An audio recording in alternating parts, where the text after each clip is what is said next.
লড়াই তো হবে বিজেপির সঙ্গে আমার লড়াইটা হবে। প্রতিমা মণ্ডল সেখানে কোনো ফ্যাক্টর নয়। আর দুবারের সাংসদ, তিনি জিতেছেন একটা সুন্দরবনের প্রত্যন্ত এরিয়া, অনগ্রসর শ্রেণীর মানুষ অধ্যুষিত এরিয়া থেকে তিনি জিতেছেন। ভোট বিশ্বের সর্বকালীন সন্ত্রাসের রেকর্ড ছাড়িয়ে গেছে। ক্যানিং পশ্চিমে, ওই ক্যানিং পূর্বে, ভাঙড়ে, ওরা বিশেষ করে ক্যানিং পশ্চিম এবং ক্যানিং পূর্বে বিরোধীদের একটিও নমিনেশন দিতে দেয়নি। কিন্তু এখানকার মুখ্যমন্ত্রীকে অ্যারেস্ট করছে না কেন?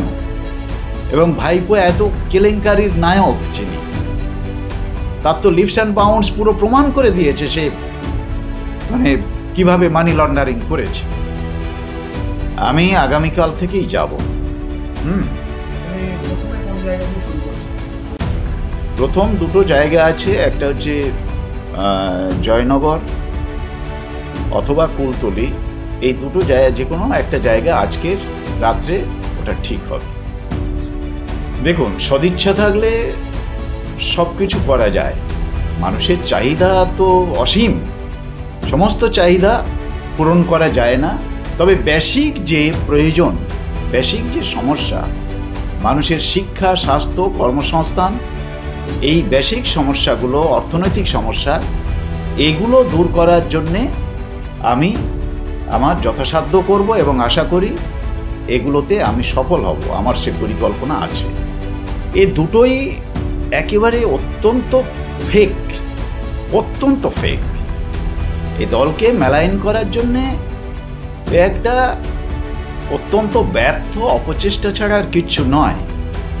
তো যদি মুসলিমদের দল হতো, তাহলে এই পার্টি যখন প্রতিষ্ঠিত হয়েছিল, তার রাজ্য সভাপতি একজন আদিবাসীকে কেন করা হয়েছিল, শিমুল সোরেনকে। এবং রাজ্য কমিটিতে বর্তমানে মুসলিমদের চেয়ে অমুসলিমদের সংখ্যা বেশি। লক্ষ্মী হাঁসদা, জুবি সাহা, তাপস ব্যানার্জি, বিশ্বজিৎ মাইতি, সায়ন দাস থেকে এরকম আরও অনেকেই রয়েছে, আমরাও আছি। তাহলে এটা কি করে মুসলিমদের দল বলে? সে তো মানুষ দেখছে, জনসাধারণ দেখছে যে নওশাদ সিদ্দিকী শুধু মুসলিমদের হয়ে বলছে, না দলিত, আদিবাসী এবং সর্বস্তরের মানুষদের হয়ে বলছে। এবং সেখানে এই মুসলিমদের দল বলা, এ যে বড় মিথ্যে আর হয় না, মানুষ এটা জেনে গেছে। আর বিজেপি দল, যেটা তৃণমূল বলছে, বিজেপি সঙ্গে আমাদের সবচেয়ে বেশি, বিজেপিকে আমাদের বিরোধিতা। বিজেপি যে মানে সাম্প্রদায়িক একটা দল, সেই দলের বিরুদ্ধে আমরা সবচেয়ে বেশি সোচ্চার। সুতরাং এই কথাগুলো, এই মন গড়া কথাগুলো মানুষ খাবে না, নেবে না। আমি বলবো, এতদিন যে আপনারা প্রতারণার শিকার হয়েছেন, আজকের আপনাদের কিছু ভিক্ষা দিয়ে এরা লুটতরাজ করে নিয়েছে। আজকের পশ্চিমবঙ্গের ঘাড়ে এত ঋণ চেপে গেছে, 7 লক্ষ কোটি টাকা মতো ঋণ, এটা জনসাধারণের ঘাড়ে চাপানো হয়েছে। এবং মাথা পিছু 1 লক্ষ টাকা ঋণ হয়ে গেছে। আজকের যে শিশুটা জন্মাচ্ছে, শেষ সদ্যজাত শিশুর মাথায়ও 1 লক্ষ টাকা ঋণ চেপে যাচ্ছে। এবং শিক্ষা, চিকিৎসা, কর্মসংস্থান বলে কিছুই নেই, রাজ্যে হাহাকার উঠছে। এই পরিস্থিতি থেকে মা বোনেদের সম্মান ভুলুণ্ঠিত।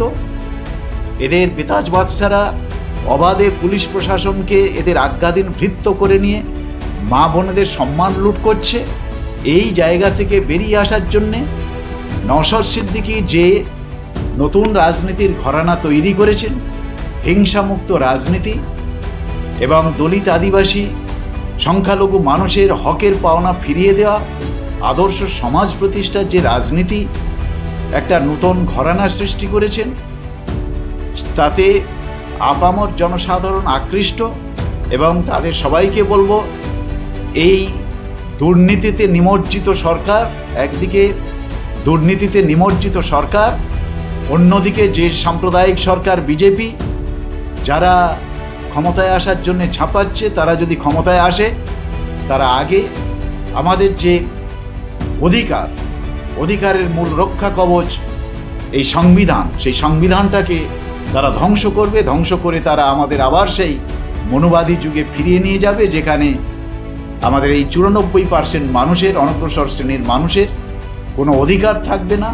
সেখানে আমরা ইতর প্রাণীর পর্যায়ে যেমন মনুষ্য সংহিতার যুগে রেখেছিল এই মানুষগুলোকে, তেমনি সেই পর্যায়ে ফিরিয়ে নিয়ে যাবে এবং সমস্ত কালাকানুন পাশ করে এরা আমাদের একেবারে অস্তিত্ব ধ্বংস করে দেবে।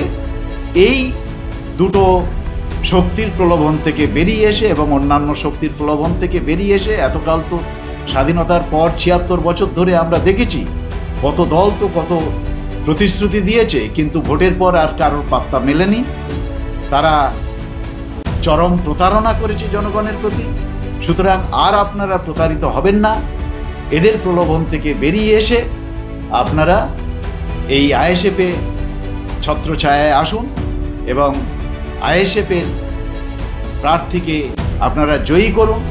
যেমন পশ্চিমবঙ্গ বিধানসভায় 294টা এমএলএর মধ্যে একমাত্র নওশাদ সিদ্দিকী সফল বিরোধী নেতার ভূমিকা পালন করে যাচ্ছেন এবং বিরোধিতার একটা নজির তৈরি করেছেন, সেই রকম আমাদের এমপিরাও পার্লামেন্টে সেই বিরোধিতার নজির তৈরি করবে। আপনারা সেই সফল বিরোধী এবং লড়াকু নেতাদের আপনারা জয়ী করুন।